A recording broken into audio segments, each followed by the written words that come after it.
perjanjian lama itu nggak pernah disebut Injil, Pak. Kenapa? Loh, karena memang itu bukan Injil namanya. Apa namanya tuh? Injil itu adalah Injil Matius, Markus, Lukas, Yohanes. Cuman 4 ini yang Injil, Pak. Oh gitu ya. Iya, Saya ini tahu. baru namanya kitab Injil. Ya. Ya. Terus kelahiran Injilnya kemana Bu? Kenapa? Lahirnya Injilnya waktu kapan nih? Lahirnya Injil. Iya. Yang kitab Injil atau sang Injilnya nih? Iya, kitab Injilnya. Kitab Injil lahir. Iya, betul. Kita pakai cara pandang orang Islam ya. Kalau Iya. kitab Injil lahir, siapa ibunya? Iya. Iya kan? Nah, kita pakai cara berpikirnya Islam ya. Kalau Injil lahir, bapaknya siapa yang menghamili ibunya Injil? Ya toh? Tanya gini. Maksudnya itu harus logis bahwa cara bicara saya, Bu. Saya membicarakan gini. Karena Ibu mengatakan Bentar Pak, tadi. bentar Pak. Apakah perjanjian- ketika saya mengatakan itu ini tidak logis? Jadi Bapak mau mengatakan Islam ini cara pikirnya nggak logis? Benar kan Mas Long? Paham kan? Ini kena sendiri nih. Kita Kena pakai sendiri kita loh. pakai cara Islam loh. Kami itu pakai cara Islam. Kan selalu dikatakan Maka aku tanya Yesus itu lahir Ya. dari Bunda Maria, bapaknya siapa? Nah, ini kami pakai cara pikir Islam, tadi udah saya katakan. Terus Bapak seolah-olah tersinggung kan? Saya nggak tersinggung. Saya tertawa. Sekarang saya tersinggung. Oke ya. Kitab itu nggak pernah lahir, Pak. Ini yang saya mau katakan. Jadi kalau Bapak mau bilang kitab Injil kami itu lahir, kalau begitu Quran juga dilahirkan siapa? Iya. Heeh. Loh, Saya nanya dulu, Bu. Nanti saya jawab lagi. Tanya itu dulu. kitab Injil kami itu nggak lahir, tetapi ditulis. Iya, ditulis dengan Tangannya Manusia. Matius, Markus, Lukas, Yohanes. Oh iya ya. Iya. Iya. Iya, kalau Maka- Quran itu siapa yang nulis, Pak? Para sahabat lah. Ya nama lah, saya nggak ngomongin sahabat, nama. Ketika saya menjawab Injil Matius, Markus, Lukas, Yohanes, saya sebutin nama, bukan sebutin murid. Karena nggak semua murid Yesus itu menulis. Apakah semua sahabat Nabi itu menulis surat, kitab? Ada.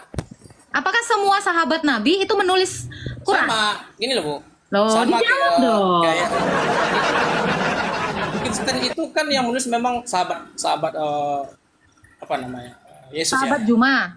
Nah, terus Siapa? sampai sekarang kan ditulis sama orang-orang apa namanya? Orang-orang para ahli Bener, itu kan. Pak. Kalau yang menulis tadi saya sebutkan Matius, Markus, Lukas, Yohanes, yang sekarang ini adalah penyalinan. Berarti sudah ada pakemnya, sudah ada yang otentik, lalu disalin ulang. Itu yang terjadi yang namanya adalah manuskrip. Itu salinan. Itu. Anda aja belum menjawab siapa penulis Quran, sahabat, siapa aja sahabatnya. Loh, Anda tidak menjelaskan secara perinci. Sahabat Nabi ada 4. Siapa? Oh, sahabat Nabi cuma 4 doang. Sikit ya. Ketawa dulu.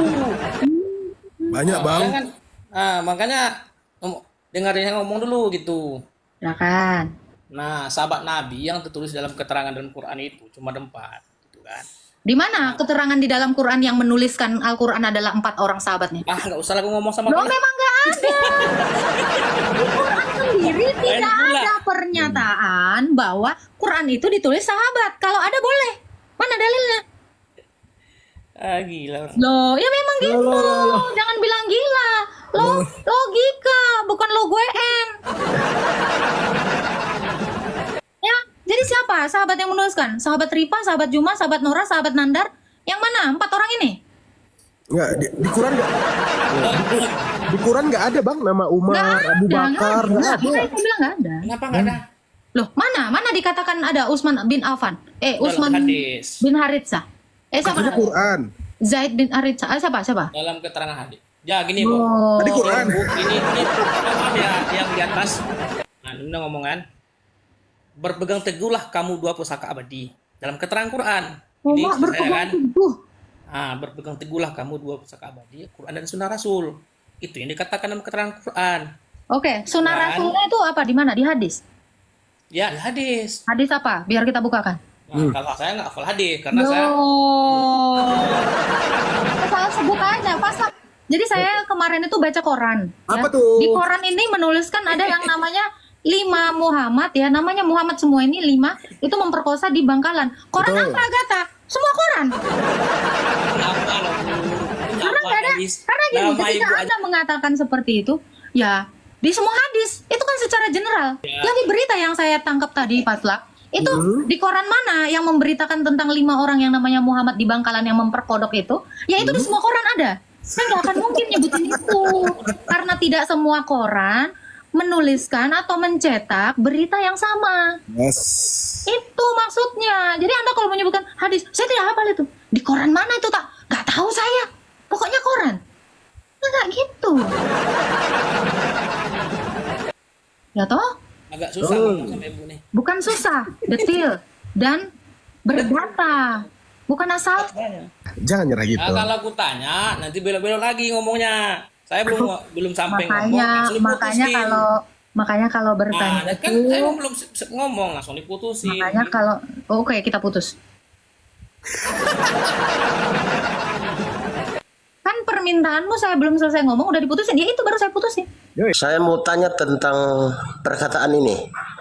Jika ranting-ranting yang tumbuh dari pohon yang baik tidak menghasilkan buah yang baik, maka Tuhan yang punya pohon itu akan menimang ranting-rantingnya agar pohon menumbuhkan tunas yang baru. Ya.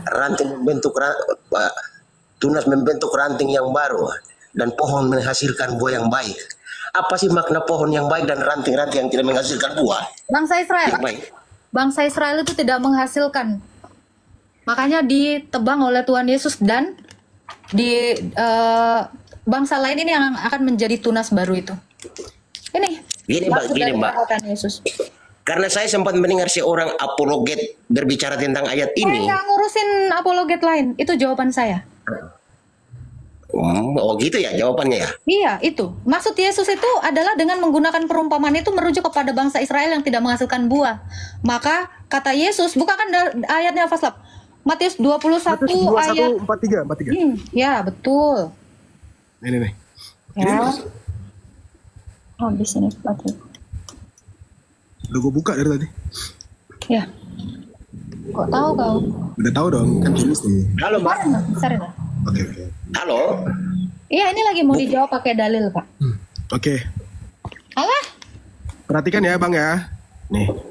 Sebab sebentar. Oke. Sebab itu aku berkata kepadamu bahwa kerajaan Allah akan diambil daripadamu dan akan diberikan kepada suatu bangsa yang akan menghasilkan buah kerajaan itu. Nah, itu. Jadi Yesus itu menggunakan perumpamaan itu tuh untuk orang Israel yang tidak menghasilkan buah. Itu. Bukankah Yesus datang untuk seluruh manusia? Jadi Bapak pun sebentar, kan kita ini adalah carang-carangnya ya. Hal kerajaan sorga itu seumpama pokok anggur, ya. Kita ini adalah carang-carangnya. Jika kita yang adalah carangnya yang tidak menghasilkan buah, kita akan ditebang dan dibuang ke perapian. Bapak pun kalau sudah menjadi seorang Kristen, tetapi tidak berbuah, tidak menghasilkan dari talenta yang kamu miliki itu, kamu juga akan dibuang ke perapian. Makanya orang Kristen itu juga diperintahkan untuk apa? Memberitakan Injil sampai Yesus itu datang datang untuk menghakimi. Itu maksudnya, Pak. Terus Tuhan yang akan menembang ranting-rantingnya maknanya apa Mbak? Bapak. Ada Mbak. Ya. Tentang makna-makna aja. Nah, lalu mau ditanyakan? Halo. Masih ada satu lagi Mbak. Ya. Tentang ayat ini Mbak. Janganlah melemparkan hal yang kudus kepada anjing dan janganlah melemparkan mutiara ke mulut babi. Nanti Dari mereka ayatnya akan apa? Itu konteksnya apa dulu? Jadi jangan Ya. Anda menyamaratakan ketika ada orang Kristen berapologetika kepada RT 6 yang seperti Anda umpamakan itu tadi, itu bukan itu, ke situ maknanya. Coba bukain Faslap. Jangan membuang mutiara itu maksudnya adalah kepada orang bebal. Saya hanya mengutip apa yang Yesus katakan dan saya ingin saya kan masih itu. Ini belajar. saya lagi mau jelasin. Iya. Saya ingin menanyakan makna-maknanya aja. Iya, sabar. Nih ya. Jangan kamu memberikan barang yang kudus kepada anjing. Jangan juga melemparkan mutiara kepada babi, supaya jangan diinjak-injaknya dengan kakinya. Lalu ia berbalik mengoyak kamu. Ya. Lalu dikatakan, mintalah maka akan diberikan kepadamu, carilah maka kamu akan mendapatkan, ketoklah. Oh, itu nggak ada. Cuman ini ada ya? Cuman ini aja. Ada ayat yang lain? Ini atasnya bisa sih. Ya, di atasnya ya. Jangan kamu menghakimi supaya kamu tidak dihakimi, karena dengan penghakiman yang kamu pakai untuk menghakimi, kamu akan dihakimi dan ukuran yang kamu pakai untuk mengukur akan diukurkan kepadamu. Mengapakah engkau melihat selumbar di mata saudaramu sedangkan balok di dalam matamu engkau tidak ketahui? Bagaimanakah engkau dapat berkata kepada saudaramu, biarlah aku mengeluarkan selumbar itu dari matamu, padahal ada balok di matamu? Hai orang munafik, keluarkanlah dahulu balok di dalam matamu, maka engkau akan melihat dengan jelas untuk mengeluarkan selumbar itu dari mata saudaramu. Jangan kamu memberikan barang yang kudus kepada anjing dan jangan kamu melemparkan mutiaramu kepada babi, supaya jangan diinjak-injak dengan kakimu. Lalu ia berbalik mengoyakkan kamu. Iya, itu maknanya adalah kita sebagai orang Kristen, kita tidak boleh melakukan hal-hal yang sifatnya itu kotor, gitu loh. Kita tidak perlu melakukan hal-hal yang sifatnya itu sia-sia. Tetapi pemberitaan firman Tuhan itu tidak pernah sia-sia. Ya, jadi apapun itu, lakukanlah dengan rasa takut dan gentar akan perintah Allah. Tetapi bukan untuk menghakimi orang lain juga. Itu Pak. Jadi maksudnya adalah kita itu bukannya dilarang menginjili, tetapi kita baiklah menginjili orang yang memang butuh penginjilan kita. Itu maksudnya Pak. Supaya kita juga tidak menghakimi orang lain agar penghakiman yang kita lakukan itu tidak berlaku kepada kita.